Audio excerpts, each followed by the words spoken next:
अच्छा ये बताइए डॉक्टर साहब कि हमें कैसे मालूम होगा या किसी को कैसे मालूम होगा कि उसको ऑस्टियोपोरोसिस है? बिल्कुल, ये ऐसे नॉर्मली पता करना मुश्किल है, इसीलिए इसको साइलेंट डिजीज कहते हैं। अच्छा मेल के अंदर क्या रीजन है ऑस्टियोपोरोसिस का? देखिए, मेन जो कॉज है वो ये है कि एजिंग प्रोसेस है। धीरे धीरे बॉडी की बोन बनाने की ताकत धीरे धीरे कम होने लगती है। एडल्ट्स में ही है, लेकिन बच्चों में भी कभी कभी होता है। बच्चों में जो कॉमनेस्ट होते हैं, जिसमें कुछ नेफ्रोटिक सिंड्रोम है, नॉन आर्टिकल डिजीज है, जिसमें वो स्टेरॉइड्स वगैरह लेते हैं, तो उन बच्चों में भी ये चीज़ कॉमन है। Good evening to all of you. तो आज आप हमारे साथ हैं हमारे episode the doctor Ashraf show के अंदर, जिसमें आज हम एक बहुत ही ज़्यादा इंपॉर्टेंट टॉपिक के ऊपर बात करने जा रहे हैं, जो कि है ऑस्टियोपोरोसिस। नाम तो आपने इसका सुना ही होगा। अक्सर हम सुनते हैं कि हमारे घर में जो है बूढ़े हैं, उनको अक्सर जो है पैरों में दर्द रहता है, तकलीफ रहती है। तो कभी कभी जो है हमें मालूम नहीं होता है कि वो तकलीफ किस वजह से है। अक्सर हमारे घर में हम देखते हैं। तो आज उसी टॉपिक के ऊपर बात करने के लिए जो है हमारे साथ हैं डॉक्टर इंतखाब साहब, जो कि लखनऊ के जाने माने ऑर्थोपेडिक सर्जन हैं और इनका अपना हॉस्पिटल है फास्ट ट्रैक्स ऑर्थो केयर। तो आज हमने इनको अपने शो में बुलाया है, द डॉक्टर अशरफ शो में। तो आइए आज इनसे जानते हैं कि ऑस्टियोपोरोसिस क्या होती है, कैसे होती है, इसके साइंस एंड सिम्टम्स क्या होते हैं और इसको कैसे डिटेक्ट करना है और इसका ट्रीटमेंट क्या लेना है। तो डॉक्टर साहब बहुत बहुत स्वागत है आपका हमारे शो के अंदर। बहुत बहुत शुक्रिया। मैं डॉक्टर इंतखाब आलम, मैं as a orthopedician fast track ortho care Lucknow में वर्किंग हूँ। तो आज डॉक्टर अशरफ साहब ने जो बात कही है कि ऑस्टियोपोरोसिस के बारे में हम लोग थोड़ा डिस्कस करेंगे और कोशिश करेंगे कि हम आम लोगों को जो ये परेशानी है या जो भी बीमारी है, इसको कैसे समझाया जाए, लोगों को बताया जाए कि जिससे इसको काफ़ी हद तक हम लोग बचा सकें, जो है लोगों को होने से बचा सकें। और अगर जिनको हो भी गया हो तो उसको सही तरीके से ट्रीटमेंट और इलाज हो सके जी। तो डॉक्टर साहब आइए जानते हैं। तो पहले ये बताइए कि आखिर ऑस्टियोपोरोसिस होती क्या है, किसे कहते हैं ऑस्टियोपोरोसिस? देखिए, ऑस्टियोपोरोसिस नाम बहुत लोगों के लिए पहली बार सुनने में आ रहा होगा कि ऑस्टियोपोरोसिस ये क्या टॉपिक लेके आए हैं, क्योंकि यूजुअली लोगों ने सुना होगा डॉक्टर साहब ऑस्टियोआर्थराइटिस हो गई है और ये नई चीज आ गई ऑस्टियोपोरोसिस और ऑस्टियोआर्थराइटिस बिल्कुल अलग चीज है। ऑस्टियोआर्थराइटिस का मतलब सिर्फ ये होता है कि हड्डियों का कमजोर हो जाना, घिसने की वजह से, एज की वजह से जो भी डिजेनरेटिव चेंजेस आते हैं, जो खराब होती है, बस उसके वजह से। और ऑस्टियोपोरोसिस जो होता है, ये इसका वियर एंड टियर से कोई लेना देना नहीं होता। ये नॉर्मल बोन स्टॉक, जो बोन बल्क होता है, वो बल्क धीरे धीरे कम होने लगता है। तो जब बल्क कम होगा तो हड्डियां कमजोर होने लगती है। ऑस्टियोपोरोसिस का मतलब सिर्फ यही समझिए मोटे मोटे तौर पे कि ऑस्टियोपोरोसिस का मतलब है हड्डियां कमजोर हो रही है। अब हम इस पे बात करेंगे हड्डियां कमजोर क्यों हुई। कमजोर होने के दो तरीके हो सकते हैं, या तो हड्डियां जितनी बननी चाहिए हमारे बॉडी में उतनी नहीं बन रही है, या जितनी बन रही है बॉडी में जो बोन सेल्स को डिस्ट्रॉय करती है वो सेल्स ज्यादा एक्टिव हो। दो वजह से हो सकती है, इसकी दो वजह। तो पहली वजह ये है कि कम क्यों है, तो बहुत कॉमनली लोगों ने देखा है कि कैल्शियम की कमी हो गई, विटामिन डी की कमी हो गई। लोगों ने विटामिन डी और कैल्शियम का ट्रीटमेंट लिया, फिर भी वो प्रॉब्लम नहीं सॉल्व हो रही है।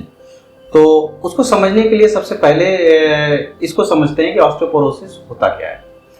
ऑस्टियोपोरोसिस बेसिकली इस एग्जांपल से समझते हैं कि ऑस्टियोपोरोसिस जैसे हमारे घर का एक पिलर होता है, तो पिलर का एक बेसिक स्ट्रक्चर होता है, उसके बाद उसके अंदर का मटेरियल होता है, लाइक सीमेंट है, फिर गारा है और भी चीजें हैं। तो ऑस्टियोपोरोसिस में जो हमारा बेसिक स्ट्रक्चर होता है, जो ढांचा होता है, वही वीक होने लगता है। अच्छा। तो अगर उसके अंदर बहुत अच्छे आप सीमेंट्स लगा भी दे रहे हैं, बहुत अच्छा कैल्शियम लेवल मेंटेन भी कर ले रहे हैं, बहुत अच्छा विटामिन डी लेवल मेंटेन भी कर ले रहे हैं, लेकिन आपकी बोन फिर भी कमजोर रह जा रही है, क्योंकि आपका जो बेसिक स्ट्रक्चर है वही कमजोर है।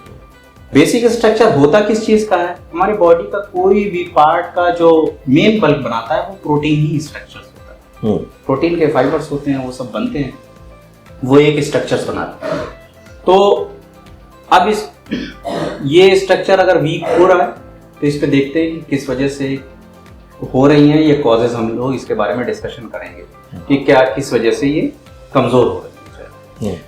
ऑस्टियोपोरोसिस जो देखा जाए तो ये भी एज के साथ ही डिजीज होती है। सबसे कॉमनेस्ट जो पॉपुलेशन इफेक्ट होती है वो एल्डरलीज होते हैं। अच्छा, होने को ये एल्डरलीज, यंग और बच्चों में भी हो सकता है, लेकिन बहुत रेयर होता है। एल्डरलीज की प्रॉब्लम ये ज्यादा है और एल्डरलीज में भी विमेन जो है वो सबसे ज्यादा इफेक्ट होती है। अच्छा, उसका रीजन ये है कि बॉडी में पोस्ट मेनोपॉजल हार्मोनल चेंजेस होते हैं। जो एस्ट्रोजन लेवल होता है एनाबॉलिक हार्मोन की तरह काम करता है जो बोन को बनाने के लिए, वो कम होने लगता है लेवल। वो कम होने की वजह से बोन वीक होने लगती है। तो सबसे जो टारगेटेड जो पॉपुलेशन होती है वो पोस्ट मेनोपॉजल एल्डरली वीमेन्स होती है। अच्छा, होने को ये मेन में भी हो सकता है। मेन में भी क्या कॉजेज हैं कि धीरे धीरे एज के साथ टेस्टोस्टेरोन लेवल भी जो एनाबॉलिक हार्मोन होता है वो भी कम होने लगता है, इस वजह से भी धीरे धीरे, लेकिन एज कम्पेयर टू फीमेल्स में इसमें कम डिप्लीशंस होते हैं। तो सारी फीमेल्स के अंदर जिनके अंदर मेनोपॉज हो गया, जिनके अंदर महीना आना बंद हो गया है, सबके अंदर ऑस्टियोपोरोसिस पाई जाएगी? देखिए, ऐसा नहीं है कि ऑस्टियोपोरोसिस जस्ट मेनोपॉज हुआ और ऑस्टियोपोरोसिस स्टार्ट हो गई, ऐसी वजह नहीं होती है। और भी फैक्टर्स हैं जो ऑस्टियोपोरोसिस को कॉज करते हैं। हाँ, ये होता है कि कॉमन देखा गया है तो पोस्ट मेनोपॉजल में ये होने के पूरे चांसेस होते हैं। ईस्ट्रोजन लेवल उनका धीरे धीरे डाउन करता है।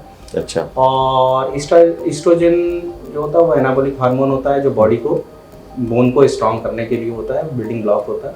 अच्छा, तो वो होता है, लेकिन और अदर कॉजेज भी हैं। अच्छा, मेल के अंदर क्या रीजन है ऑस्टियोपोरोसिस का? देखिए, मेन जो कॉज है वो ये है कि एजिंग प्रोसेस है। धीरे धीरे बॉडी की बोन बनाने की ताकत धीरे धीरे कम होने लगती है, इसकी वजह से होता है। लेकिन और भी कॉजेज हैं।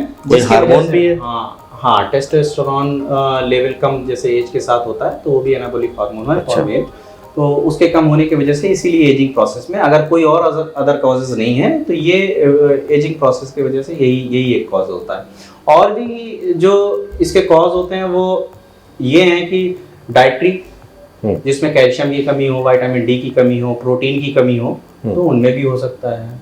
और फैक्टर्स होते हैं किसी डिजीज के लिए या वैसे ही कोई मेडिकेशन चल रही हो। मेडिकेशन लाइक स्टेरॉइड सबसे कॉमनेस्ट होता है जिसकी वजह से ऑस्टियोपोरोसिस होती है, उसकी वजह से हो सकता है। कुछ और भी किडनी के डिजीज के लिए होती हैं, कुछ ऑटोइम्यून डिजीज के लिए होती हैं, दवाएं चलती हैं जिसकी वजह से भी बोन की ऑटोइम्यून डिजीज होती हैं जिसकी वजह से बोन धीरे धीरे कमजोर होने लगती है। तो ये सब कॉजेज हैं। और वैसे तो देखा जाएगा तो एल्डरलीज में ही है, लेकिन बच्चों में भी कभी कभी होता है। बच्चों में जो कॉमनेस्ट होते हैं जिसमें कुछ नेफ्रोटिक सिंड्रोम है, नॉन ऑटोइम्यून डिजीज है जिसमें वो स्टेरॉइड्स वगैरह लेते हैं, तो उन बच्चों में भी ये चीज़ कॉमन है। और यंग पॉपुलेशंस में भी यही कॉज बनाते हैं, या तो डाइटरी होगा, या तो कोई मेडिकेशन की वजह से हो सकता है, और या तो सेडेंटरी लाइफस्टाइल भी बोन को वीक करता है। तो वो भी ऑस्टियोपोरोसिस का एक कॉज हो सकता है कि सेडेंटरी लाइफस्टाइल हो, तो ये एक वजह। अच्छा, ये वजह डॉक्टर साहब कि हमें कैसे मालूम होगा या किसी को कैसे मालूम होगा कि उसको ऑस्टियोपोरोसिस है? बिल्कुल, ये ऐसे नॉर्मली पता करना मुश्किल है, इसीलिए इसको साइलेंट डिजीज कहते हैं। अच्छा, साइलेंट डिजीज का मतलब ये है कि जब बोन वीक होती है तो सबसे पहला कॉज जो होता है, जैसे आप लोग को पता लगता है जो टारगेट पॉपुलेशन होती है किसी को फ्रैक्चर हो जाए, hip fracture, spine fracture, wrist fracture commonest fractures होते हैं अगर बोन वीक हो जाती है तो उस टाइम पे ही पता लगता है, और यूजुअली लोगों को पता नहीं लगता। अच्छा। लेकिन बिल्कुल एसिम्प्टोमेटिक ये हो सकता है, लेकिन उसके साथ साथ सिम्प्टोमेटिक भी होता है। सिम्प्टोमेटिक इन फॉर्म ऑफ किसी को बैक पेन रह रहा हो, कोई एल्डरलीज हो, उसको कंटिन्यूअस बैक पेन रह रहा हो, बैक पेन का कोई कॉज नहीं पता लग रहा हो, इंसिडेंटल एक्सरे हुए हो, उसमें बोन की क्वालिटीज देखी गई हो कि बहुत कम हो, या कभी कभी आपने एल्डरलीज को देखा होगा हम्पिंग बैक हो जाता है, झुक के चलने लगते हैं, उनको लगती है हाइट कम हो रही है।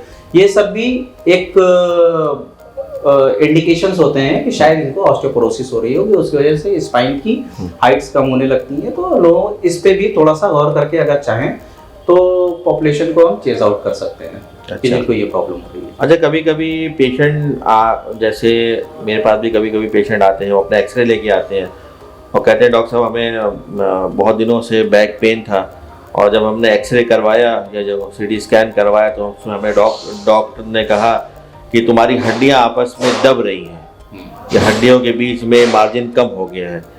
तो क्या ये ऑस्टियोपोरोसिस की वजह से है या और भी रीजंस हो सकते हैं इसके?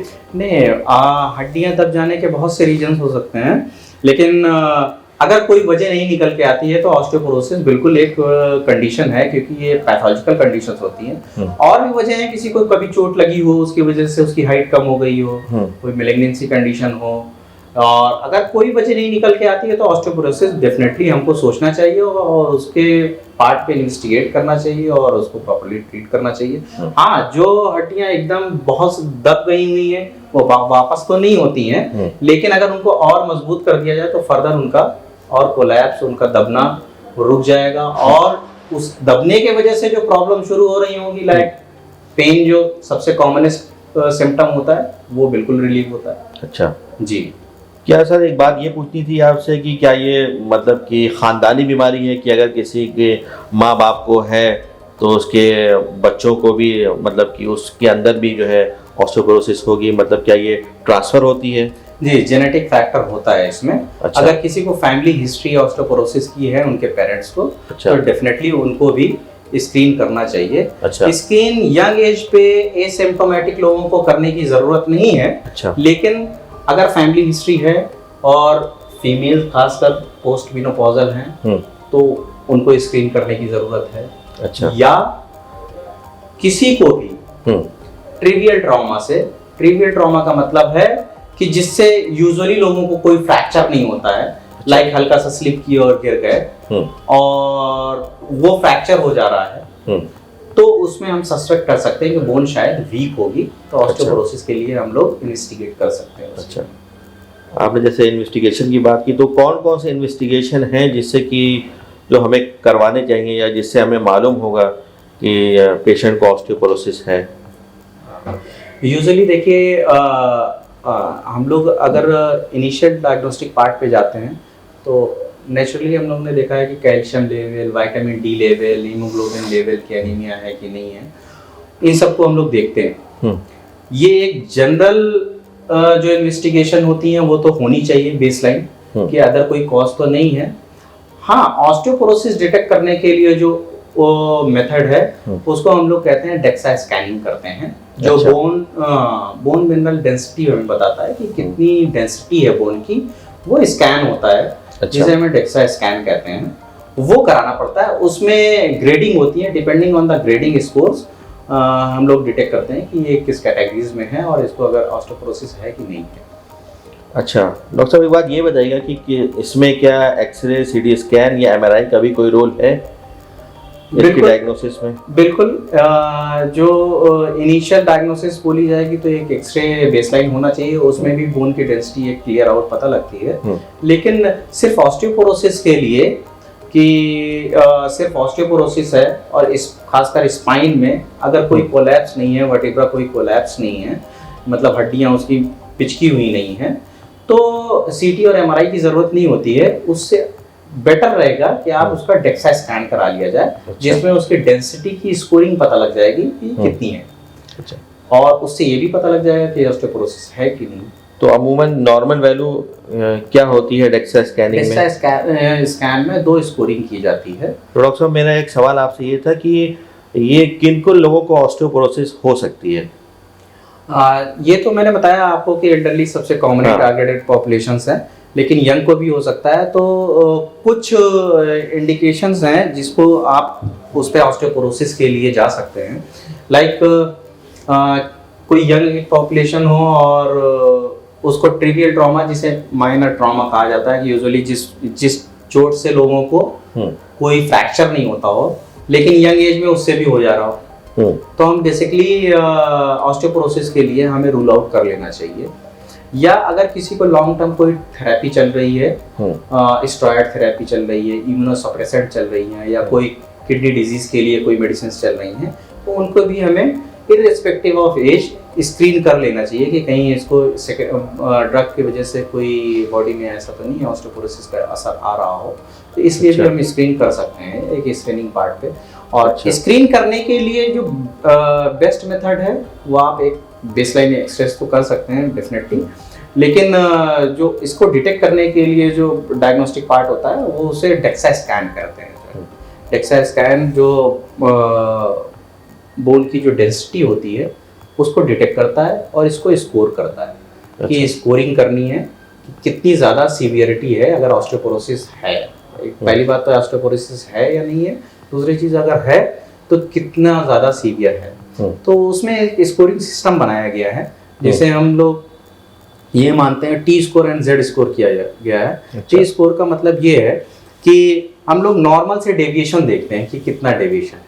1 स्टैंडर्ड डेविएशन को हम लोग नॉर्मल मानते हैं एंड 1 to 1.5 को हम लोग माइल्ड ग्रेड, जिससे ऑस्टियोपेनिया मतलब हड्डियाँ कमज़ोर हैं कहा जाएगा, और जो -0.25 तक की जो ग्रेडिंग होती है उसको हम लोग मॉडरेट ग्रेड की ऑस्टियोपोरोसिस कहते हैं एंड मोर देन -2.5 अगर होता है तो उसको हम सीवियर ग्रेड की ऑस्टियोपोरोसिस कहते हैं।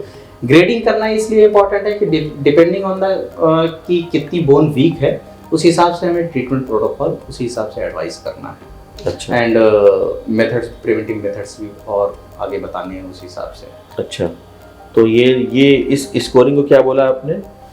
Z scoring, T scoring, T scoring, और उसमें जेड में आपने जेड स्कोरिंग में भी -2 का डेविएशंस बताया जाता है। अच्छा, कि अगर उससे कम है तो हम लोग ऑस्टियोपेनिया बोलते हैं, उससे अच्छा ज़्यादा है मतलब दोनों में से कोई एक हम ले सकते हैं? एक स्कोरिंग लेते हैं। कॉमनली जो मेथड यूज किया जाता है वो टी स्कोरिंग की जाती है। टी स्कोरिंग, हाँ, वो बेसिकली वो सही रहेगी। अच्छा, तो ये तो चलिए हमारी डायग्नोसिस मतलब कि मालूम हो गई कि भाई ऑस्टियोपोरोसिस हो गई है। अब ऑस्टियोपोरोसिस हो गई है तो अब उसका प्रिवेंटिव मेजर या ट्रीटमेंट क्या है? डेफिनेटली पहली चीज तो ये हम लोग जान लेते हैं कि क्या किया जाए और क्या ना किया जाए जिसकी वजह से ऑस्टियोपोरोसिस, हम लोग ऑस्टियोपोरोसिस से पहली बात तो बच पाए। पहले तो बच जाए और उसके बाद फिर अगर किसी को हो जाती है तो फिर ट्रीटमेंट पार्ट। जी। इसको जो प्रिवेंटिव मेथड है, बचने का जो तरीका है उसको हम 2 कैटेगरी में कैटेगराइज करेंगे। एक तो मॉडिफाइबल होता है, एक नॉन मॉडिफाइबल होता है।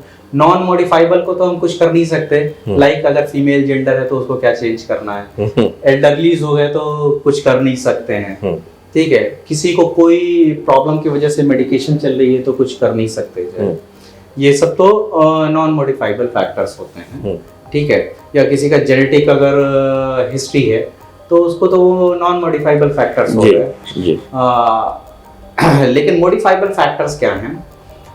सबसे पहला चीज तो डाइट की बात है कि डाइट को मॉडिफिकेशन हमें, और डाइट को इस हिसाब से रखना चाहिए जो हमारी बोन हेल्थ को स्ट्रांग रखे, like calcium rich diet, vitamin D rich diet होनी चाहिए, प्रोटीन रिच डाइट हो जिसकी वजह से हमारी बोन नॉर्मली डिफिशियंसीज की वजह से वीक ना हो। दूसरा फैक्टर क्या है? जो हमारी सेडेंटरी लाइफ स्टाइल है। अगर सेडेंटरी लाइफ स्टाइल है तो हमें रूटीन में कुछ न कुछ एक्सरसाइजेज या एक्टिविटीज हमें ऐड करनी चाहिए जिससे कि हमारी बॉडी एक इस चीज से बचने के लिए थोड़ी सी काबिल हो। और वॉकिंग सफिशिएंट है या आपको लगता है कि वॉकिंग के साथ साथ इंसान को थोड़ा फिजिकल वर्कआउट भी ज़रूरत है? देखिए, वर्कआउट जो करना होता है ये सब एज के हिसाब से कर सकते हैं। 20 साल की एक्सरसाइज 40 साल के एज वाले को नहीं बता सकते, 40 साल की एक्सरसाइज 60 साल वालों को नहीं बता सकते। तो वर्कआउट जो करना होता है उसमें मैं बताऊंगा कि क्या क्या वर्कआउट करना होता है। नॉर्मल वॉकिंग के साथ साथ भी चीजें करनी होती है और डिपेंडिंग ऑन द एज वो सब कर सकते हैं, बिल्कुल करना चाहिए। वॉकिंग से सिर्फ काम नहीं चलेगा? बिल्कुल कर सकते हैं, ये भी डिपेंड करता है। वॉकिंग कहने का मतलब है कोई वॉकिंग 500 मीटर कर रहा है, कोई 5 किलोमीटर कर रहा है। हाँ। दोनों में इस चीज का भी फर्क है। जी। बेसिकली हमें सेडेंटरी लाइफ स्टाइल से हटने के लिए एक एक्टिविटी ऐड करनी है। अच्छा, अगर वॉकिंग कर रहे हैं, सिर्फ वॉकिंग कर पा रहे हैं तो बिल्कुल कोई इसमें हर्ज नहीं है, करिए, जितना टॉलरेट कर सकते हैं आप करिए। अच्छा, कितना अगर आइडियली जैसे कोई फिजिकल एक्सरसाइज नहीं कर रहा है तो आइडियली उसको पर डे कितनी देर की वॉक करनी चाहिए और मतलब कितनी तेज आराम से करनी चाहिए, तेज करनी चाहिए? एज के हिसाब से होता है, लेकिन अगर 5000 स्टेप से कम आप वॉक कर रहे हैं तो आपको सेडेंटरी लाइफ स्टाइल बोली जाएगी। ओके। तो उससे ज्यादा तो आपको वॉक करना है, लेकिन आप 60 साल को नहीं बोल सकते कि ये करना है। तो वॉकिंग तो एक इम्पॉर्टेंट पार्ट जो सब कोई भी कर सकते हैं। अदर एक्सरसाइजेस क्या है? स्टैटिक साइकिलिंग होती है जो लोग बहुत कॉमनली कर सकते हैं अगर चाहे तो, कि घर में स्टैटिक साइकिल ले लें, उसको करने लगे, जो एल्डरलीज के लिए खासकर, अगर वो आउटडोर साइकिलिंग नहीं कर पाते हैं। तीसरी चीज stretching, normal body stretching exercises भी बिल्कुल कर सकते हैं। अच्छा, स्ट्रेचिंग एक्सरसाइजेस की अपने बॉडी के हिसाब से जितना टॉलरेट कर सकें आप स्ट्रेचिंग एक्सरसाइजेस कीजिएगा। ये भी एक्टिविटीज को, बोन के हेल्थ को स्ट्रांग रखने के लिए अच्छा होता है। अच्छा। तो अपार्ट फ्रॉम वॉकिंग ये सब भी एक्सरसाइजेस, कुछ भी आप एक्टिविटीज ऐड कर सकते हैं। तो ये चीजें हैं। तो चलिए, ये तो एक्सरसाइज के बारे में बात हो गई। इसके अलावा और कौन सी चीज, जैसे एक तो डाइट हो गई, एक एक्सरसाइज हो गई, इसके अलावा और किन चीज़ों पे हमें? और मॉडिफाइबल फैक्टर्स जो होते हैं, मेंस में कॉमनली होता है स्मोकिंग, अल्कोहल, इनका कंजम्पशन थोड़ा कम होना चाहिए। इसकी वजह से भी बोन वीक होती है, ऑस्टियोपोरोसिस का एक कॉज है ये भी, कि इसको भी कम होना चाहिए। तो स्मोकिंग और अल्कोहल दोनों से लोगों को हमें बचाना है। बिल्कुल। ओके। क्योंकि आजकल लोग आजकल स्मोकिंग करना और जो है अल्कोहल, ये एक स्टेटस सिंबल बन गया है कि जितनी भी बड़ी पार्टीज होती हैं या लोग स्टेटस सिंबल के लिए जो है, जो नहीं भी पीता है वो भी पीना शुरू कर देते हैं कि भाई स्टेटस, हाई क्लास सोसाइटीज़ के अंदर, जो हम अमूमन, मुझे बाकी जगह का नहीं मालूम, लेकिन लखनऊ में अक्सर कुछ पेशेंट्स हैं जो पहले नहीं ड्रिंक करते थे, लेकिन जब हाई क्लास सोसाइटी के अंदर उठना बैठना हुआ तो उन्होंने इन सारी चीज़ों को शुरू कर दिया।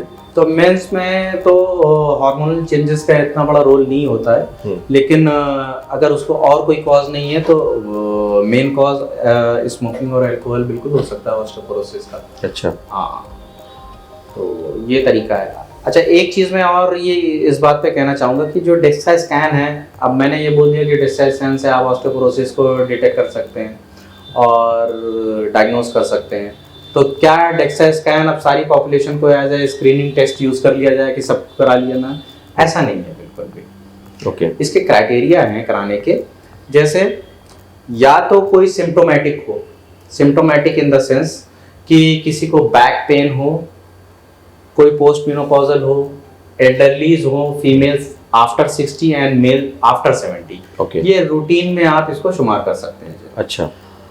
या किसी को ये हिस्ट्री हो कि लेस देन 50 ईयर्स एज में मल्टीपल ट्रिवियल ट्रॉमा से मल्टीपल फ्रैक्चर्स हो रहे हो, साल में एक बार फ्रैक्चर हो जा रहा है, साल में कई बार फ्रैक्चर हो गए हों और कोई कॉज नहीं निकल के आ रहा हो, तो उनमें भी हम एज ए स्क्रीनिंग यूज कर सकते हैं। अच्छा। तो उसके क्राइटेरिया हैं कि या तो सिम्टोमेटिक होना चाहिए, या एल्डरलीज होना चाहिए, या पोस्ट मेनोपॉजल है, या किसी को ट्रिवियल ट्रॉमा से मल्टीपल फ्रैक्चर्स हो रहे हैं, बार बार फ्रैक्चर्स हो जा रहे हैं, या कुछ लोग जिनको कोई मेडिकेशन ऐसी चल रही है जिसकी वजह से ऑस्टियोपोरोसिस हो सकती है, तो एज ए स्क्रीनिंग हम यूज कर सकते हैं। अदरवाइज रूटीनली इसको शुमार करने की जरूरत नहीं है कि सारी पॉपुलेशन को एज ए स्क्रीनिंग टेस्ट लगा दिया जाए और सबको टेस्ट करा लिया जाए। डॉक्टर, मेरे ख्याल से ये टेस्ट तो बहुत सस्ता नहीं होगा, महंगा होगा ये टेस्ट? हाँ, अप्रॉक्स 2000 के अराउंड होता है ये टेस्ट। 2000 के अराउंड। अच्छा, ये तो हो गया प्रिवेंटिव मेजर्स। अब चलिए, किसी को अगर ऑस्टियोपोरोसिस हो गया तो अब उसमें ट्रीटमेंट ऑप्शंस क्या है? तो जैसे किसी को ऑस्टियोपोरोसिस अगर हो गई है तो दो मेथड्स अपनाते हैं इसमें। एक तो मेडिकेशंस हो गई, एक अदर थिंग्स। मेडिकेशन के अलावा अदर थिंग्स पे कैसे हैं कि आपको डाइट अच्छी करनी है, in form of calcium rich diet. Calcium rich diets जैसे डेयरी प्रोडक्ट्स होते हैं, ग्रीन लीफी वेजिटेबल्स होते हैं, मशरूम्स होते हैं, ये सब सोर्स होते हैं कैल्शियम के। विटामिन डी रिच सोर्सेस आप डेयरी प्रोडक्ट्स ले सकते हैं, फिश है या मीट है, एग है, मशरूम्स है, ये सब calcium vitamin D rich diets होती हैं जो है। और प्रोटीन रिच डाइट ले सकते हैं जो है। अच्छा। अवॉइड क्या क्या डाइट में करना है, जैसे कि अल्कोहल तो बता ही दिया है कि अल्कोहल, स्मोकिंग, ये सब अवॉइड करना है। उसके साथ साथ बहुत high salt, high sugar diet avoid करनी है। अच्छा। और उसके साथ साथ कार्बोनेटेड वाटर्स जो होते हैं, जो सॉफ्ट ड्रिंक्स वगैरह होते हैं, हाई शुगर डाइट्स होते हैं, अल्कोहल जो पहले बताया ही आपको, तो इनको सबको अवॉइड करना चाहिए हमें। अच्छा। हाँ, और दूसरी चीज़ क्या करना है, थोड़ी सी एक्टिविटी हमें, एक्सरसाइज डेली रूटीन में लेके आना है। लाइक नॉर्मल ब्रिस्क वॉकिंग हो सकती है, साइकिलिंग हो सकती है, बॉडी स्ट्रेचिंग एक्सरसाइजेस भी हो सकती है। अगर कोई वॉकिंग के लिए नहीं जा सकता है तो नॉर्मल बॉडी स्ट्रेचिंग एक्सरसाइजेस भी बिल्कुल कर सकता है। अच्छा। उससे भी बेनिफिट मिलेगा। अच्छा। अब मेडिकेशन पे बात करते हैं तो हम इसको 3 कैटेगरी में कैटेगराइज कर लेते हैं, माइल्ड, मॉडरेट, सीवियर में। तो माइल्ड कैटेगरीज में तो हम लोगों को ओरल टैबलेट्स होते हैं, जो बिस्फॉस्फोनेट टैबलेट्स होते हैं, एलिंडोनेट, रेजोडोनेट, ये सब, ज़ोलिंडोनिक एसिड वगैरह, ये सब देते हैं, इससे कंट्रोल हो जाता है। मॉडरेट ग्रेड में हमें 2 चीज़ पे ध्यान रखना होता है। एक तो बोन को, स्टॉक को बढ़ाना भी है, और जो बोन सेल्स को डेड करती हैं, जिसे ऑस्टियोक्लास्ट सेल्स होती हैं, उनकी एक्टिविटी भी अगर हम थोड़ी सी कम कर दें तो जो बोन वीक होने का जो रेट होगा वो थोड़ा सा कम हो जाएगा। तो इसके लिए नई ट्रीटमेंट्स आए हुए हैं जो इंजेक्शंस लगते हैं, जिसे डेनोसुमैब कहते हैं। डेनोसुमैब इंजेक्शंस लगाया जाता है, और टेरीपैराटाइड भी इंजेक्शन स्टार्ट कर सकते हैं। जो एनाबॉलिक हार्मोन्स होता है, ये ह्यूमन एनालॉग्स होता है जो बॉडी को पुश करता है, बॉडी को, बोन को स्ट्रॉन्ग करने के लिए, इसको एनाबॉलिक हार्मोन्स कहते हैं। तो मॉडरेट ग्रेड में अगर एनाबॉलिक हार्मोन्स नहीं ले पाते हैं तो एटलीस्ट कम से कम डेनोसुमैब को स्टार्ट कर सकते हैं। लेकिन इन सीवियर ग्रेड में तो इतना ज़्यादा वीक हो जाता है कि हमें पहले तो जो डेड करने वाली सेल्स हैं उनको तो डाउन करना ही करना है, उसके साथ साथ बनने वाली सेल्स को भी पुश करना है कि ज़्यादा बने, उससे बोन स्ट्रॉन्ग भी हो और जो धीरे धीरे जो डेड हो रही हैं वो भी स्लो डाउन हो जाए। तो इससे हम बिल्डिंग ब्लॉक बढ़ा सकते हैं। इसमें कंप्लायंस की थोड़ी सी प्रॉब्लम होती है, क्योंकि जो टेरीपैराटाइड इंजेक्शन होता है, जो बिल्डिंग ब्लॉक वाला होता है, उसको डेली इंजेक्शन लेना होता है। इंजेक्शन पेनलेस होता है, बहुत फाइन नीडल्स होती हैं, लाइक इंसुलिन नीडल्स। अच्छा। लेकिन कंप्लायंस थोड़ा सा पुअर होता है, क्योंकि डेली लोग इंजेक्शन सुन के ही डरने लगते हैं कि इंजेक्शन, डेली इंजेक्शन लेना मुश्किल चीज होती है, लेकिन बहुत फैंटास्टिक रिजल्ट होता है। अच्छा, कितने दिन लेना है इसको? हाँ, ट्रीट पार्ट पे कहा जाए कि जैसे किसी ने ट्रीट इंजेक्शन के लिए रेडी भी हो गए और उन्होंने 3 महीने ट्रीटमेंट लिया और फिर छोड़ दिया, तो उसका कोई फायदा नहीं है। अच्छा, ये धीरे धीरे बिल्डिंग ब्लॉक्स है, तो इसको टाइम लेता है। इसको मिनिमम 1 ईयर्स तो आपको इंजेक्शन देना ही देना है। मिनिमम 1 ईयर्स विदाउट डेली, और 1 to 2 ईयर्स देना चाहिए जो रिकमेंडेशन है। लेकिन मिनिमम 1 ईयर तो दे। 3 मंथ्स या 2 महीने, 1 महीने लेके अगर ट्रीटमेंट कोई छोड़ दे रहा है, इससे अच्छा है कि उसको स्टार्ट ही ना करे, क्योंकि 1 महीने, 2 महीने, 3 महीने में कोई रिजल्ट दिखता नहीं है। ऑस्टियोपोरोसिस साइलेंट डिजीज होती है, over the period of time आती है, तो बनने में भी वक्त लगेगा, धीरे धीरे ही बनेगी तो वक्त लगता है। तो ये डिपेंड करता है। अच्छा, ये बताइए कि जैसे किसी कोई मॉर्निंग में ले रहा है इंजेक्शन, वो मॉर्निंग में अपनी डोज देना भूल गया, तो क्या वो इवनिंग में ले सकता है? बिल्कुल, विद इन 24 आवर्स वो किसी भी टाइम ले सकता है। एक रूटीन तो फॉलो होना चाहिए, लेकिन टाइम का कोई इतना स्ट्रिक्ट नहीं है कि उसी टाइम पे लेना है। अगर थोड़ा मिस कर जाते हैं या एक आध दिन खुदा ना खाता कभी मिस भी हो जाता है कि 1 दिन की डोज मिस हो गई, तो इससे बहुत ज्यादा बॉडी पे कोई फर्क नहीं पड़ना है। तो डबल डोज नहीं लगा सकते? डबल डोज लगाने की जरूरत नहीं है, क्योंकि 1 दिन में बहुत ज्यादा नुकसान नहीं हो रहा है, तो 2 डोज लगाने से भी बहुत कोई ऐसा फायदा नहीं होगा, बहुत ज्यादा ऐसा कोई एडवांटेज नहीं होगा। तो अगर मिस हो जाता है तो कोई बात नहीं, मिस कर लीजिए, नेक्स्ट डे आप कंटिन्यू कर लीजिए उसको। अच्छा, तो ये तो आपने और दूसरा वाला जो इंजेक्शन है आप डेनोसुमैब इंजेक्शन जो लगता है वो 6 मंथली लगता है। अच्छा, 6 महीने में एक बार? अच्छा, 6 महीने में एक बार। ये न्यूअर एडवांसमेंट है, कॉस्ट थोड़ा सा हाई होता है, इस वजह से कभी कभी कंप्लायंस नहीं हो सकता। तो पहले जो ट्रीटमेंट यूज होता था या अभी भी यूज होता है, ज़ोलिंडोनिक इंजेक्शन होता है, जो एनुअली लगता है। वो एक ड्रिप में लगता है, उसको साल में एक बार लगा सकते हैं, उससे भी अच्छा खासा ट्रीटमेंट हो सकता है। तो दोनों में से एक चीज? दोनों में से एक चीज चलेगी। अच्छा, ये तो डेनोसुमैब लगा या एलिंडोनिक एसिड, दोनों में से कोई एक लगाना है? डेनोसुमैब, एलिंडोनिक एसिड एक ही लगना है। ज़ोलिंडोनिक एसिड, हाँ, ज़ोलिंडोनिक एसिड। एलिंडोनेट तो टैबलेट्स फॉर्म में होता है, उसको लेना होता है। जैसे कि डेड सेल को डेड करने वाली जो सेल्स होती हैं वो स्लो डाउन हो जाएगी। तो धीरे धीरे बोन थोड़ी सी स्ट्रांग होने लगेगी। अच्छा, तो ये आपको 6 मंथली कब तक लेना है? ऐसे ऑस्टियोपोरोसिस सोसाइटी से आप बात कीजिएगा तो we can take up to 10 years ले सकते हैं, उसमें कोई प्रॉब्लम नहीं है। लेकिन ये हम लोग depending on the clinical conditions और डेक्सा स्कोरिंग पे जो इम्प्रूवमेंट होता है उस पे डिपेंड करते हैं कि कब स्टॉप करना है। अच्छा, इसके अलावा कोई ट्रीटमेंट ऑप्शन नहीं?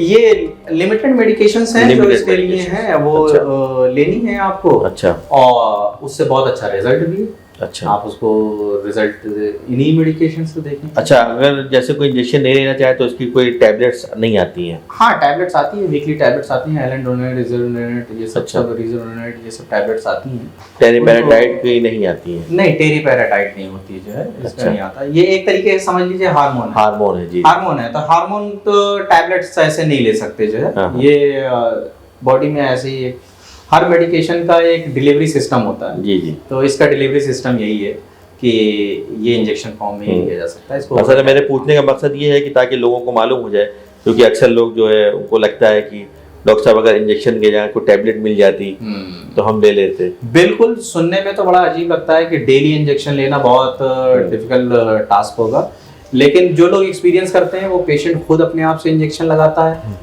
कोई पेन नहीं होता है। एब्डोमेन में लगाना होता है, थाइज में लगा सकते हैं, डिफरेंट साइड्स पे लगा सकते हैं। और जो ड्रग डिलीवरी का जो सिस्टम होता है वो भी कंपनीज ने ऐसे डिजाइन कर रखा है कि मुश्किल नहीं होता है, वो लोड करना और इंजेक्ट करना बस होता है। लोगों को उसमें कुछ कैलकुलेट करना नहीं होता है, वो फिक्स डोजिंग होती है, वो ऑटोमेटिकली डिलीवर कर जाता है, बस लगाना होता है। और लगाना भी पेनलेस होता है, उसमें कोई प्रॉब्लम नहीं होती। जब एक बार शुरू कर लेते हैं तो पेशेंट खुद अपने आप से लगाने लगता है, कोई ऐसी परेशानी नहीं होती। सुनने में थोड़ा अजीब है, अदरवाइज लेने में ऐसी कोई परेशानी नहीं है। अच्छा जी, तो बिफोर हम कंक्लूड करते हैं, एक बात ये जानना चाहते हैं कि जैसे शुरू में ही हम लोगों ने डिस्कस किया कि ऑस्टियोपोरोसिस और ऑस्टियोआर्थराइटिस दोनों डिफरेंट थिंग्स हैं, तो कब हमें मतलब इसको हम कैसे अपने लेवल पे, जैसे बिना डॉक्टर्स के पास जाए, क्या हम इसको एज अ पेशेंट हम अपने लेवल पे इसको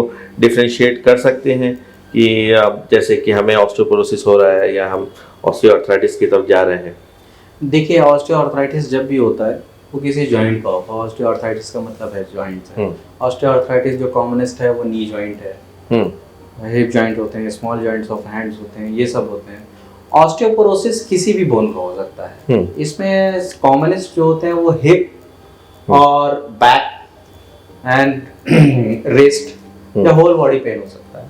ऑस्टियोआर्थराइटिस कभी भी होगा तो जिस जॉइंट का होगा उसी जॉइंट पे लोकलाइज होगा, जनरलाइज पेन नहीं होगा बॉडी का। या बैक एक किसी को होता है, अगर कोई कॉज है तो होल ऑफ द बैक नहीं पेन करती। अगर किसी को डिस्क की प्रॉब्लम है, किसी को और कोई स्पाइन की प्रॉब्लम है, तो वो एक लोकलाइज पेन होगा, लोअर बैक होगा, मिड बैक होगा, अपर बैक होगा। होल ऑफ द बैक हो रही है, दैट्स मीन कि कुछ पूरी होल ऑफ द स्ट्रक्चर्स में कोई प्रॉब्लम है। तो इस तरीके से हम डिफरेंशिएट कर सकते हैं। अच्छा। या कुछ फीचर्स दिख रहे हो, जैसे हमने बता दिया कि फ्रैक्चर बहुत फ्रिक्वेंटली फ्रैक्चर्स हो रहे हो, या टारगेटेड पॉपुलेशन जो बताई है पोस्टमेनोपॉजल, उनमें स्क्रीनिंग के लिए किया जा सकता है, डेफिनेटली किया जा सकता है। और या जैसे बताया कुछ फीचर्स एल्डरली जैसे झुक के चलने लगे, हाइट कम हो गई, हम्पिंग बैक हो गया, ये सब चीज़ें, ये सब इंडिकेटिव होते हैं जिनमें हम लोग सोच सकते हैं कि ऑस्टियोपोरोसिस है। तो इससे पहले कि हम चीज़ों को कंक्लूड करें, क्योंकि आपने माशाल्लाह बहुत सारी चीज़ों के बारे में हमें बताया, तो जाने से पहले कोई टेक होम मैसेज हमारे ऑडियंस को आप देना चाहेंगे? हाँ बिल्कुल, जैसे आपने सुना होगा preventive is always better than cure. तो अगर हम लोग प्रिवेंटिव मेथड्स में अपनी एक्टिविटीज़, फिजिकल एक्टिविटीज़ अच्छी रखते हैं, डाइट अच्छी रखते हैं, एंड स्मोकिंग, अल्कोहल, इन सबको अवॉइड करते हैं, तो डेफिनेटली इन चीज़ों से, ऑस्टियोपोरोसिस से हम बच सकते हैं। ये सब कोशिश हमारी तरफ से हो सकती है कि हम calcium, vitamin D, protein rich diet अगर लेते रहते हैं, एक्टिविटीज़ अच्छी रखे हुए हैं, तो डेफिनेटली हम इससे प्रिवेंट कर सकते हैं। लेकिन अगर कुछ पॉपुलेशंस में अगर ये हो भी जाती है तो उसके लिए बहुत अच्छे इस टाइम पे ट्रीटमेंट मेथड्स हैं जिसको हम लोग ट्रीट करते हैं और पेशेंट क्योर होते हैं और बहुत अच्छा रिजल्ट निकलता है, पेनलेस हो जाते हैं। एल्डरलीज होते हैं जिनको कोई कॉज नहीं निकलता और बोलते हैं पूरे बॉडी में पेन हो रहा है, कुछ मंथ और ट्रीटमेंट के बाद उनको पेन अच्छा खासा रिलीव हो जाता है और लगता है कि फ्री हो गया। तो दोनों मेथड्स में आप इसको कर सकते हैं। तो बेसिकली ऑस्टियोपोरोसिस के लिए फाइनली मैं कंक्लूड यही करना चाहता हूँ कि maintain healthy weight and good diet and stay active. तो उससे आप इसको कोशिश कर सकते हैं कि ज़्यादातर कम कर सकें। बहुत बहुत शुक्रिया डॉक्टर इंतखाब साहब हमारे शो में आने के लिए। Thank you. और जो है हमारे व्यूवर्स को ऑस्टियोपोरोसिस के बारे में काफ़ी डिटेल इंफॉर्मेशन देने के लिए। तो उम्मीद करते हैं कि जो हमने आपस में बातचीत की इससे आप हमारे व्यूवर्स को बहुत फ़ायदा होगा और उनको इस डिज़ीज़ को समझने में और उसका ट्रीटमेंट लेने में और उसका प्रिवेंशन किस तरीके से किया जाए और किन किन जगहों पे हमें फोकस करना है, इन सारी चीज़ों के ऊपर जो है हम उम्मीद करते हैं कि हमारे के बीच का जो डिस्कशन है ये सारे व्यूवर्स के बहुत ज़्यादा काम आएगा। थैंक्स कॉल आउट डॉक्टर इंतखाब साहब, थैंक यू। बहुत बहुत शुक्रिया हमारे शो पे आने के लिए, और ऐसे ही हम नेक्स्ट एपिसोड में किसी और शख्सियत के साथ यहाँ पे हाजिर होंगे। Till then thank you.